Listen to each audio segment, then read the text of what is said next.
Welcome, everybody. We're live from ENR, Future Tech Contact Exec on the scene with Alan Espinoza here, Reconstructive AI. This is the first time I've ever done this, so it's kind of a bit an experiment. Alan has graciously agreed to step in here. Yeah. So just got done with his speech, and so now we're going to just have a few minutes just to chat. Reconstructive AI. Just give me a little bit of background, just real quick, so everybody knows what we're talking about here.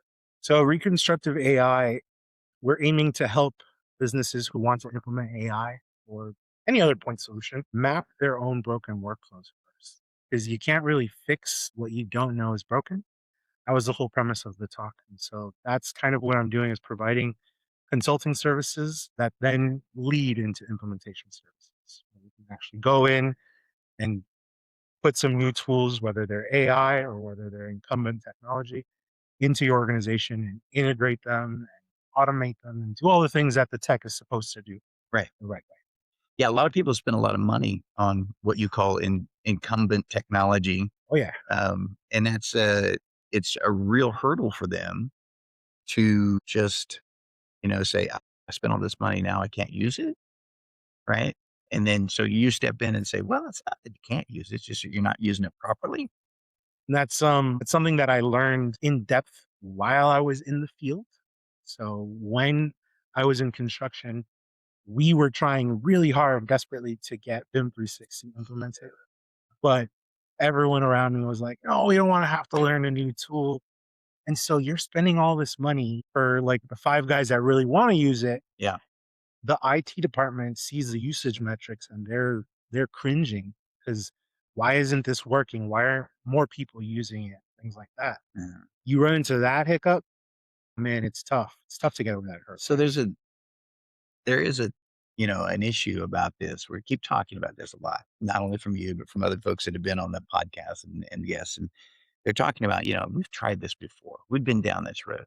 We tried it with BIM, we tried it with other solutions, and it just doesn't seem to be taken. Is AI going to take us down this kind of same road where, construction is just going to be just the nut that won't crack kind of thing? Like, is that going to be it? I'm so hopeful for what I like to call the new guard. The problem that I ran into a lot, and I spoke about this in my talk, is that the old guard had their way of doing. Superintendents like to walk around with printouts and a highlighter and do things that way. They don't want to have to learn the technology. That's an encumbrance on them to have to do. Yeah. And so when you start saying, and when the vendors start saying, hey, use this tool and you'll get these results, and then the results aren't happening, you kind of get that like gross feeling. Why are we spending so much money if it's not sticking? Why is BIM not sticking, like you Right. said? And it's because of the adoption, it's the implementation, because you don't take the time to figure out how your team uses it, how they're going to use it, why they don't want to use it. That's not on the solution. 360 doesn't care about all of that. You have to care about all that. You have to incentivize your teams. And that's a whole nother thing. Yeah. And that's why you mentioned implementation, right? Yeah. Failing. A 95% study that we saw last year of AI. Yeah. It's crazy. Right? And so I've been on that side of the world, right? Getting folks to implement. And I've always told them, it's like, look, it's not going to be that the software doesn't work. It's going to be the fact that maybe you put the wrong person in charge of it. Maybe that you didn't have a team. You didn't have executive sponsorship. You didn't exactly know what you were buying in the first place because somebody over here said that they needed it. And then they handed it to somebody over here. It's just like, what do they expect to happen, right, when they do those kind of things? So yeah, implementations, like you and I are right on the same page. It's like they're going to fail, and this initiative, as much as any other, will fail just as badly if we don't get this part right. Fix your processes, fix your workflows, those kind of things. So total agreement on that one. Exactly. One thing I was thinking about when we start talking about BIM, I come from the builder world of, I've been in this business 35 years. I started out as a journeyman carpenter, so I kind of worked my way up through the ranks. And the thing about BIM was, and I see the perspective, right? Even though I don't necessarily agree with it, but I see it. a lot of folks out there that they just don't have a lot of time at the front end of the project because everybody wants to get a shovel in the ground, right? Or they want to get started on the project because it's got to start turning revenue. You build a building, you got to start turning revenue. It's got to start being an asset. So one of the things that I hear constantly about is like, well, you've done all this work on BIM and you figured out all the problems, and we still haven't even gotten to the site. That was the tripping point for a lot of folks. They're like, yeah, this looks great. But then when we got it to the site, it wasn't exactly like that. And I think that's that technology kind of butting heads with, the perfect world of technology where, things have to match up in order for stuff to happen. The ones and zeros have got to align. And in construction, the ones and zeros are then thrown out the window and stomped upon. A million times. Yeah. Absolutely. So what's different about, kind of your thought and AI, how it can, kind of disrupt this? So I think the reason AI is going to disrupt everything is it's not quite there yet. But once you get to a point where an AI agent can think like the role that is intended to be using all of these tools, that's when you no longer have to depend on an individual to carry the clash detection sessions for you. Because I know exactly what you mean. In my very first project out of college, it was our mechanical contractor. That guy was an absolute whiz at running clash detection sessions. And if it wasn't for that particular guy, we may not have even done clash detection on that $400 million project. Right. He that one person was the reason that we were like, yeah, let's do it because it's working. We can do these sessions every week, and we're finding a lot of wins thanks to that guy.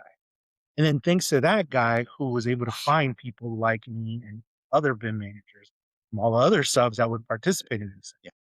is going to be able to basically be the mind of that person. If you've got that one person in your team right now, I think the biggest thing that should be stressing you out is when is that person going to leave?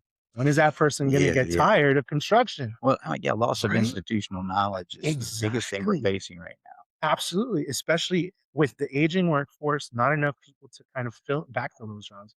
We got a lot of roles in construction that we're having to make it up as we go now. That's what I had to do. I had to wear a lot of hats in the field in order to make up for lack of expertise in the field and a lot of these Right. solutions. AI now is going to give you the ability to, hey, if we don't have someone that can use that tool or we don't have someone that knows how to do clash detection, I guarantee you in a couple of years, the AI is going to run those clash detection sessions for you. Right. But I think it's the longevity issue that happens, right? You've got this person that already knows it, right? All we really need to do is just do your daily job and then we'll analyze it somehow. However that works, I don't know. But that'll be great. But if you end up having to try to, you know, just clash detection. If you have to train an AI on that, it's going to make a lot of mistakes, and you're going to sit there and go, "Oh man, this thing's not working." You're going to have to really be patient with it. I don't see it really for me. I don't see it any different in these agents as maybe a project engineer, somebody you bring it on. They're just learning, That's and we're going fair. to have to teach them right. That's absolutely fair. I think I think the difference is having experienced a decade's worth of growth in, let's say, BIM. Mhm. There wasn't much difference from the day I started to the day that I stopped being a field user. But just in the last year, utilizing AI in my own business, creating my own business, I've gone from, wow, that's a stupid looking picture. No one's ever going to believe. Like, this is not credible. AI is not great at doing this use case. Yeah, To now, man, I feed it the right prompts, and most of the graphics in my presentation were AI generated, right. and they looked perfect the first time. And so I think the speed at which AI can learn to do the right thing is going to help us catch up to that point of the Right. longevity problem that you say. I think having a human in the loop is critical, especially at first. We don't want to get rid of the humans. Exactly. But I do think that eventually, when that guy retires, when that person on your team is gone, Yeah. if you were able to basically capture his brain, the AI might need a human in the loop. Over time, it's going to be less and less and less. Eventually, it's going to be to the point where it'll only come get you when it really needs you. Yeah. I think it'll get there. At least I'm hoping. Yeah. Well, I think you brought up an interesting point about, you know, the prompts because it's key. Again, much like teaching anybody, if you don't use the right language, it's kind of like they often say, it's not what you say, it's how you say it. Right. I think it's the same when we start talking about whether prompt engineering or whatever you want to call it is going to be valid, very, very valid in the near future. Again, if we're going to make kind of, if your vision is to come true, I really feel like that has got to be the emphasis and the focus of people who may not be familiar with AI, but the first thing you have to learn to do is speak with it. And right now it's prompts, right? It's not just, make me a bicycle. Correct. Yeah, exactly. You have to be able to describe the bicycle that you want and all the features that you want and all Correct. that. Yeah. You still have to be detailed. And Exactly. I think this is what people miss on this, especially on a kind of baseline AI. They miss this whole thing of like, well, it's supposed to do it for me, right? There's supposed to be some magical, easy button. And I'm telling you, just listen to me out there. This is not, and I'm sure Alan can vouch for that, right? This is not the easy button. No, it's it's the it will get easier button, in my opinion. But there absolutely the amount of times that I've flipped out on ChatGPT or Claude, Right. because it's just like, I mean, sometimes I kind of feel like I can get in trouble with the language I use on my AI sometimes when I get mad at it. But that's the point. It's working with the tool. With like the incumbent tools out there, most of them, if it broke or it sucked and you didn't like it, it would just cause frustration. Yeah. And then the only way to resolve it is to submit a ticket and maybe it gets added to a roadmap. With AI, you're able to almost instantly troubleshoot that. Yeah, You and know? I do agree with that. I think that's the biggest thing, especially if we can get AI. Like I'll use Claude or I'll use ChatGPT. I use like all the different Same. platforms because I'm just trying it out. Yeah, I'm seeing exactly. which one has better answers. But then what I'll do is I'll be working on a system, like maybe I'm looking at an app or something. I'm like, how do I do this in this app? Or how could I get it to do this? Or, even if I'm just still working in Excel, just playing around with stuff, like I'm not an Excel guru at all, but I want to know how to, make things and manipulate. And it just teaches me as I go, Yeah. really. So again, working with like even that incumbent technology, utilizing the system that says, maybe you should try this Yes. instead. I think that's the most fascinating part about utilizing AI. Like I said, I love the humans and I want the humans to use it as a tool, but I get a little nervous, sometimes when I'm like, hey, we don't want these shoving us out. I don't want to be worshiping the new AI God at any point in time. Yeah. I think we're on the same page on that. But I do agree that it's gonna come down to implementation.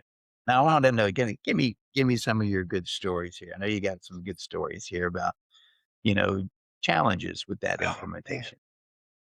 I mean, the one that I gave in my talk is the one that stuck with me because I remember the day that I opened up the package with the 10 iPads and I set them all up. BIM 360 on them. All the models were loaded.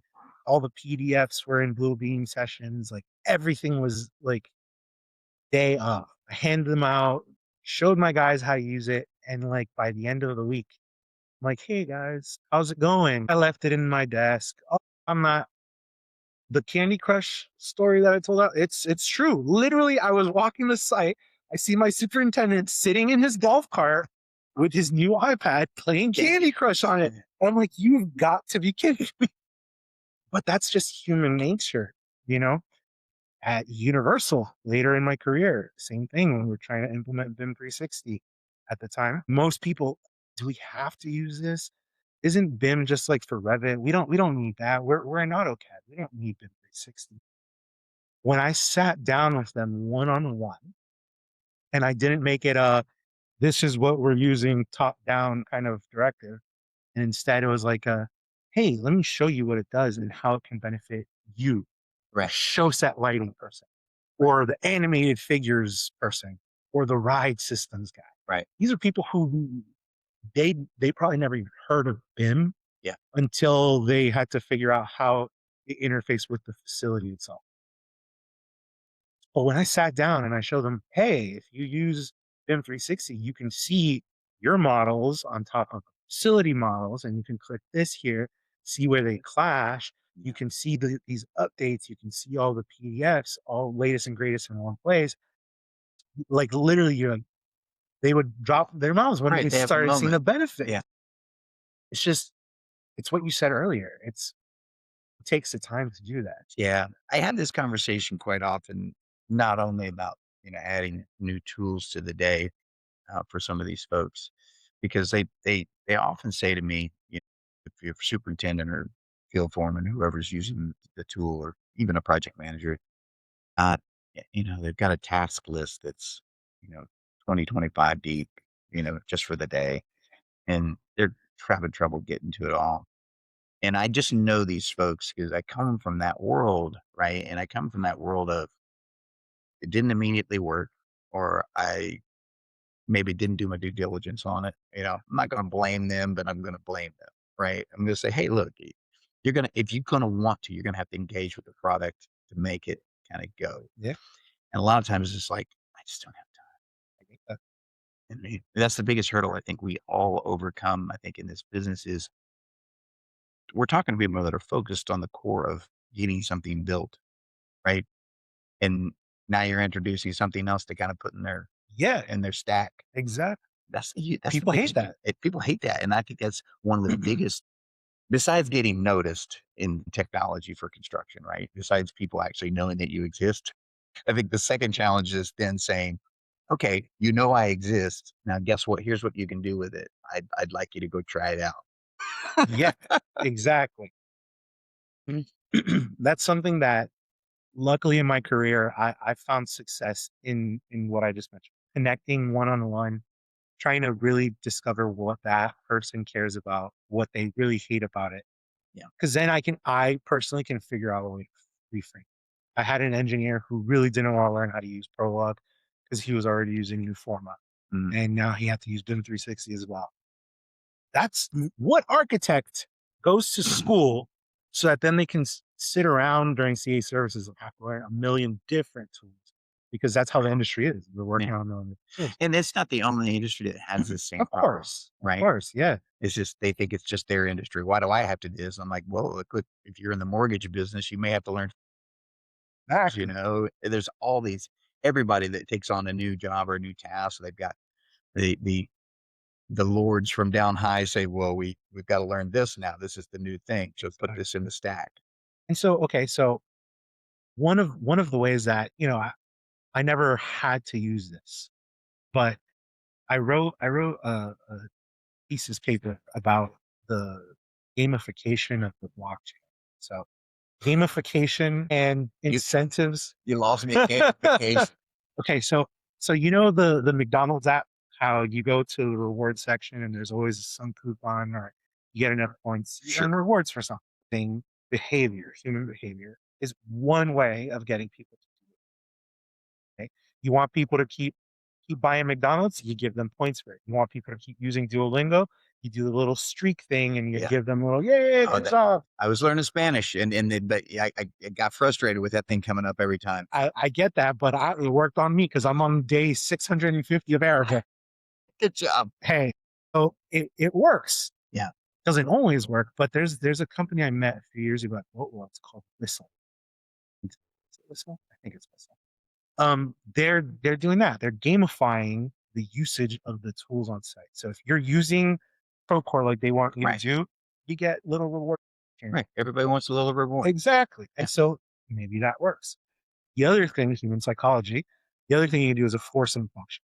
Yeah. Forcing function is like seatbelts. When they were first introduced, no one wanted to wear seatbelts. So like, okay, we're required to put seatbelts now, but no one's using them anyways. Right. So now let's make it so that if you don't put your seatbelt on, you put the car and drive, you're going to hear that beep, beep, beep, Yes. beep Yes. forever until you click it in. Yeah. That's a forcing function. So sometimes you can gamify something and incentivize people to do it, and their behavior comes from a place of, "Ooh, I want a shiny thing." Sometimes it's a, "God, please, no, I don't want that. So let me do Just this shut other it thing." off. Yeah. You gotta be creative. Yeah. Make it stop. I totally get it. And I think that's funny. Most of the time, it goes back to that. It's not what you say, it's how you say it kind of thing. Like most of the time, I think there needs to be a better incentive program for some of this. Like, the what's in it for me is a huge deal in the industry. So I agree. I think it is, I think it is on, tech founders and people doing technology. Yes, as you we continue to integrate into construction, obviously it's becoming its own kind of vertical in itself, right? There have been companies that have, been a software company and then they just started doing the construction because they had the software, they've seen that. Roofing Yep. companies have started, there's some roofing stuff out there. But the incentive part is, I think that's super important because that's the type of people that you're dealing with when you're dealing with those folks out in the field. They don't take well, like I'll say we don't take well to authority. You know what I mean? Don't tell me what to do. I already know what I'm doing. Especially when you got a sage old guy like me, been out there doing it for a while. I don't really need you to tell me, you know. But hey, if you need to put it nicely, ask nicely, and maybe there's a little something in it for me. The case study that I talked about, build dots, using the 360 cameras to automate automatic progress tracking. If you go up to a subcontractor and say, "Hey man, if you use this tool, we're going to be able to track your progress quicker," which means that your backup is going to get to your pay, your accounts receivable, Yeah, accounts payable is going to get through faster. yeah, You're going to get paid fast. yeah, You're not going to sit around waiting for 60 yeah, days. You're using this tool, you'll get paid next week. yeah. They love that. Yeah. No, they love that. Look, I did It's an the article. incentive, right? I did it. I did the article on it a few, 56 days now is the average for the sub to get paid on a job. It's a tragic situation in some cases, and I even have a friend of mine that I worked with. Took him 120 days to get paid on a job. You know, and we're talking about folks like payroll got to go out every week. You know, you got cash flow is king. Well, not cash is king. Cash Cash flow is flow is king. king. So 100%. yeah, and so again, that incentive to get, "Hey, well, if we use this and then if you say it'll do what it is, and then it does what it does, is the end game, right? Exactly. You say it's going to do something, and then it doesn't do it, then you're screwed. Don't be that founder." Don't make it harder on them. Yeah. Exactly.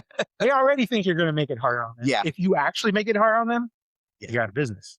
But that's why my talk is about the framework. The implementation is only going to succeed if you take that time. I know no one wants to take that time. It's hard to make time for these things. But sitting down and discovering those actual pain points, discovering why people don't want to adopt this, what people are actually doing, figuring that out helps you find the incentivizing drive. It helps you figure out what's going to work, what's actually going to help stick. yeah. No, I think you're definitely on the right track here, and I would say for anybody that's, a contact founder or an executive or anything like that, this is all very, very good advice in the fact that you remember who your audience is, right? And speak with them just like I'm speaking with you now. Like I told you before we started this whole thing. This is just two guys talking construction tech. It's all it is. And I think most people, especially at that level when you're starting to implement a project, you're trying to implement in software or whatever it is, trying to implement some new systems just behind it, just to say, hey, here's how we can use it a little bit better. It's more about this. It's the engagement with that person that's directly affected. Because for me, like it just can't be a sales method. It can't be transactional. It has to be, tell me what's going on. You know what I mean? People. It's people. And even though we're implementing AI, artificial intelligence at some level, it's still about the people. And the only way I think AI succeeds is if they find a way to bring them both together. Yeah. I knew we would agree, especially when you started talking about implementations and how that's where it all starts. Yes, sir. Yeah. Very good. Alan, it has been fantastic just sitting here chatting with you. I Likewise. appreciate it. We'll have to do this again on the Contact Exec. This is just the kind of the short versions we're doing for the ENR Future Tech show. But I'm going to have Alan back on. I'm going to get him talked into coming back on for the full version. I call it the Texas drive time version, the 45 to an hour Yes, version. sir. We can really kind of dig deep. I'd love to. All right, Alan, thank you so much. My pleasure.